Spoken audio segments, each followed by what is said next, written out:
Hey, good morning. Thanks for joining us for the News 12 FastCast. I'm Nick Proto. It's 11:50 on Tuesday, July 30th. We're starting off with weather this morning. A first alert in effect for our area. Our first alert meteorologist, Emily Acton, is here with what we're tracking. Emily? Yeah, we have issued a first alert for all counties here in the CSRA, and that's due to the risk of some strong to severe storms in our area. We can see strong wind gusts, heavy rainfall expected, could lead to some localized flooding. We also want to point out that we do have the heat index value going to be past those triple digits throughout the day today. So just kind of be aware of that along with those showers and thunderstorms that again are expected to push through right now. Not tracking any rainfall in our area, really not tracking a lot of cloud cover either. And that's going to give the atmosphere a lot of time to really just build up some energy as we go throughout the day today. So we're under slight risk. That's a level 2 out of 5 that the Storm Prediction Center puts out. And that's going to be due to those high wind speeds and flooding that will be possible. But I'll have more on your forecast coming up soon. All right, thanks for that, Emily. The first day of school is just around the corner in many of our local counties. Some schools head back Thursday. Richmond and Columbia County schools start next week. Our Audrey Dickherber is talking with school officials about last-minute preps for the first day. Well, summer is officially coming to an end, and that means it's time for kids to get back in the classroom again for lots of people out in our area. So Richmond County schools and Columbia County schools are both having open houses this week for high school, elementary school, and middle school. We're going to have updates on how they're making sure that everything's ready to go for you guys to be walking back in the classroom again next week. And we're also going to be hearing from parents about how they're making sure that their kids are ready as well. So stick around with us, and we're going to have more updates for you all in the newscast later on tonight. Okay, thanks for that, Audrey. And Columbia County is welcoming students back to school with several open houses starting today. From 3 to 5, there's going to be high school open houses. From 5 to 7, middle school open house. On Thursday, elementary schools will have open house from 5 to 7. The first day of school is Monday, August 5th. And get ready to see those big yellow buses back on the roads. The school district had their inspection safety check yesterday to make sure they're all good to go before picking your kids up. School leaders say now is a great time to be extra alert while driving or in the car pickup line. No one wants to have a tragedy of any kind for any reason, but it's just a good time for us to remind everyone to slow down, put the cell phone away, and pay extra attention.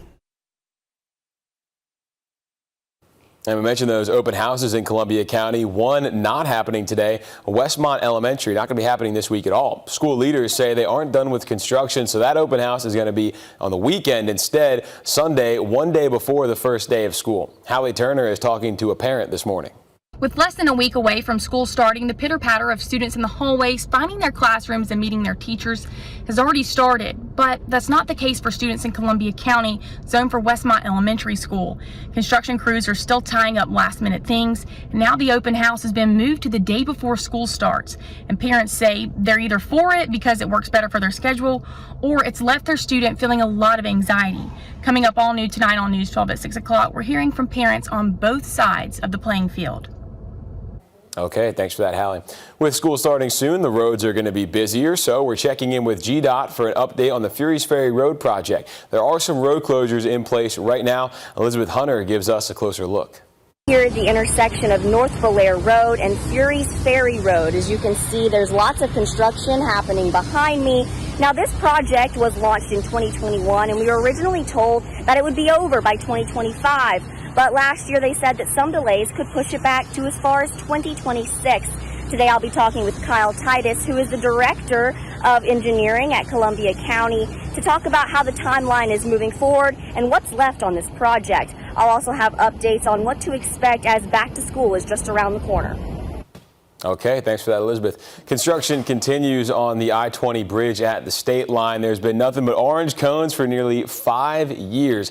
A year ago, we thought it would be over by January, but then it was May, then it was June, and we're learning the finish line got pushed back a bit longer. The new completion date the Transportation Department officials are aiming for is late September, early October, but the Department of Transportation says there will still be some minor work left after that, like road signs and cleanup.